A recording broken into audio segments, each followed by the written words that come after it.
जय हिंद, नमस्कार।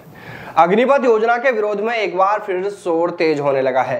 जहां एक और अग्निपथ योजना को वापस ले जाने की मांग तेज होने लगी है, तो वहीं प्रधानमंत्री नरेंद्र मोदी से भी अग्निपथ योजना को लेकर कई सवाल किए गए हैं और ये सवाल होने भी चाहिए, क्योंकि आखिरकार यह मुद्दा राष्ट्र की सुरक्षा का मुद्दा है, देश के नौजवानों का मुद्दा है।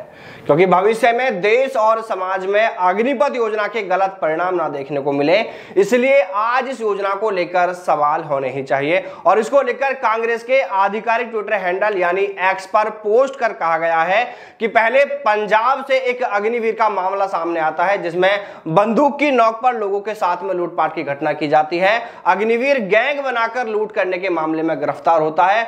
और अब ऐसा ही एक मामला मध्य प्रदेश के भोपाल से सामने आया है, जहां पर एक ज्वेलर की दुकान से अग्निवीर ने पिस्तौल दिखाकर 50 लाख की बड़ी लूट की है। कांग्रेस ने कहा कि मोदी की अग्निवीर योजना ने बेरोजगार के दलदल में फंसे युवाओं को कहीं का नहीं छोड़ा है।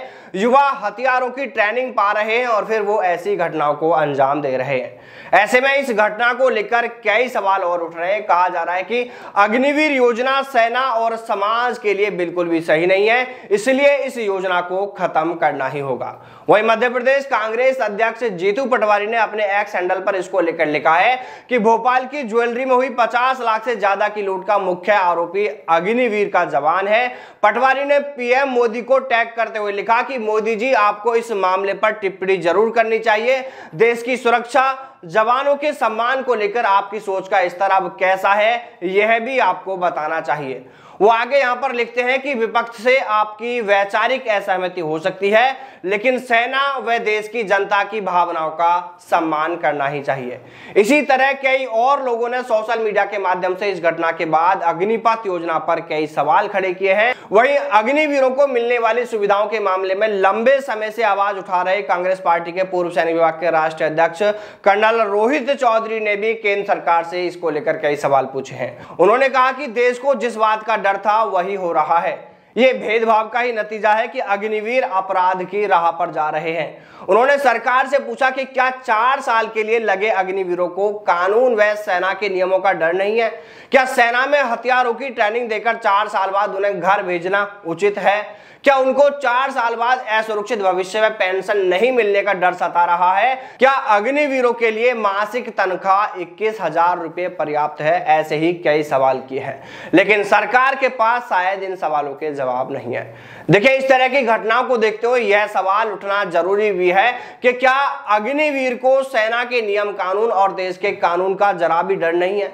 क्योंकि जिस अग्निवीर ने इस घटना को अंजाम दिया है, उसे राष्ट्र सेवा की, मानव सेवा की बातें पढ़ाई गई थी, उसे सेना की ट्रेनिंग दी गई थी, उसे वो नियम कायदे भी पढ़ाए गए थे कि गलत काम करने पर उसकी नौकरी भी जा सकती है, उस पर कार्रवाई हो सकती है। लेकिन फिर भी उसने बिना किसी बात की परवाह किए बिना किसी डर के इस लूट की घटना को अंजाम दिया। जबकि एक परमानेंट सैनिक इस तरह की वारदात को अंजाम देना तो दूर की बात है, वो ऐसी सोच भी नहीं रखता होगा, क्योंकि उन्हें अपने भविष्य को लेकर किसी तरह की चिंता नहीं है। उन्हें एक सम्मानजनक वेतन मिलता है, रिटायरमेंट के बाद पेंशन मिलेगी और वो तमाम अन्य सुविधाएं भी उन्हें मिलेंगी जो एक सैनिक को मिलती है। तो वो इस तरह की सोच कभी मन में ला ही नहीं सकते, क्योंकि उन्हें फिर इस बात का भी तो डर है कि अगर उन्होंने इस तरह का कोई गलत काम कर दिया तो उनकी नौकरी चली जाएगी, उन्हें पेंशन भी नहीं मिलेगी और उन्हें वो तमाम अन्य सुविधाएं भी नहीं मिलेंगी जो एक परमानेंट सैनिक को मिलती है। इसलिए वो ऐसा करने के बारे में सोचेंगे भी नहीं। और शायद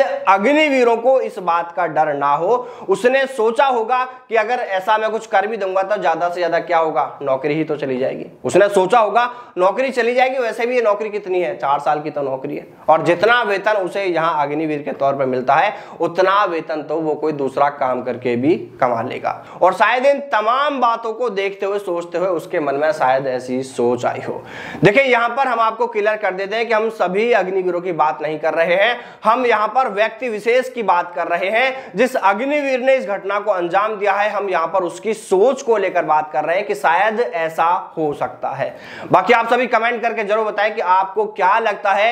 एक युवा जो सेना में जाने के लिए सालों तक कड़ी मेहनत करता है, लेकिन सरकार की यह योजना उसे एक अग्निवीर बना देती है और उसके बाद वो इस तरह की बड़ी घटना को अंजाम देता है। तो इस घटना के पीछे, उस अग्निवीर की सोच के पीछे क्या बड़ी वजह हो सकती है, आप आपकी राय कमेंट करके जरूर बताएं। जय हिंद, जय भारत, वंदे मातरम।